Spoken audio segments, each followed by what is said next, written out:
ওয়া তৌফিক ইল্লা বিল্লাহ। আমরা সবাই এসেছি কোরআনের তাফসীর শোনার জন্য, ঠিক কিনা? কি শুনতে আসছি? কোরআনের তাফসীর। আচ্ছা, তাফসীর শুনবো পরে, আগে বলেন কোরআন পড়তে পারেন? কোরআন শরীফ সবাই পড়তে পারেন?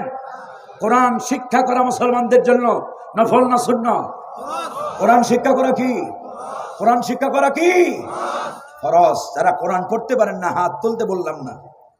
যারা কোরআন পড়তে পারেন না, উম্মতে মুসলিমার জন্য সর্বপ্রথম কাজই হলো, দায়িত্বই হলো, কোরআনের উপরে মুসলমানদের এক নম্বর দায়িত্ব হলো আল্লাযীনা আতাইনাহুমুল কিতাবা ইয়াতলুনাহু হাক্কা তিলাওয়াতি।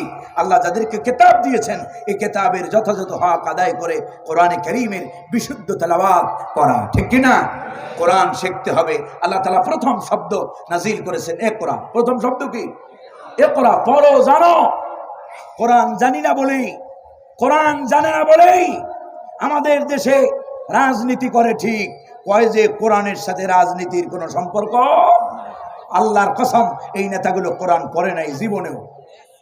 যদি কোরআন পড়ত তাহলে এই ধরনের বক্তব্য দেওয়ার দুঃসাহস তারা করত না। আমি আমার মসজিদে জুমার খুতবায় বলেছিলাম, যেই নেতাই বক্তব্য দিতে পারে যে কোরআনের সাথে রাজনীতির কোনো সম্পর্ক নাই, এবং তিনি আরো সামনে আগায় বলেছেন যে আমরা শরিয়া আইনে বিশ্বাস করি না, বলছেন না? যারা শরিয়া আইনে বিশ্বাস করে না, আচ্ছা কোরআনের আইনটা কার? কোরআনের আইন কার? শরিয়ার আইনটা কার?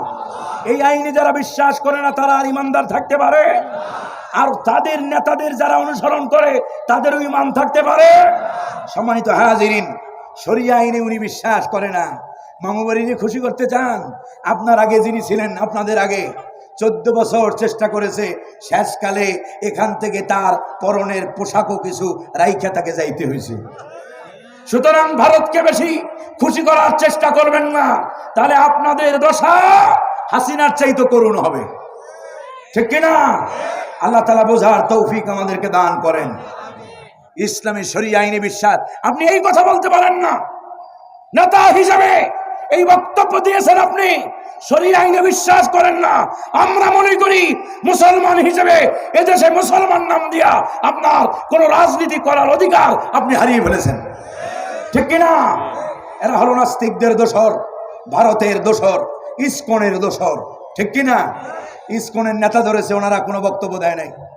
প্রথম আলো, ডেইলি স্টার, এত আকাম কুকাম যা আছে, মাওলানা মুফতি হারুন এজাহারের মতো আলেমকে যারা অত্যাচার করেছে, এই প্রথম আলো ডেইলি স্টারের লোকেরা, তারা আর তাদের ব্যাপারে ডেইলি স্টার প্রথম আলোর ওনার কলিজা পুইরা যাইতেছে সেখানে প্রথম আলোর বিরুদ্ধে লোকের অবস্থান নেওয়ার কারণে, ঠিক কিনা?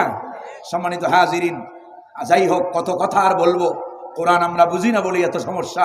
1 নম্বরে কোরআন শিখুন, 2 নম্বরে কোরআন বোঝাও লাগবে। কোরআন শেখার পাশাপাশি কোরআন কি করতে হবে? বুঝতে হবে। বোঝাটা ফরজ করেছেন কে? আমাদের দেশের মানুষের চিন্তা হলো যে কোরআন বোঝার কাজটা আমাদের না। কোরআন বুঝবে মোল্লা মৌলানারা, হুজুররা কোরআন বুঝবে, আমরা এইসব সাধারণ মানুষ, আমরা কোরআন টোরআন এসব বুঝতে পারবো না।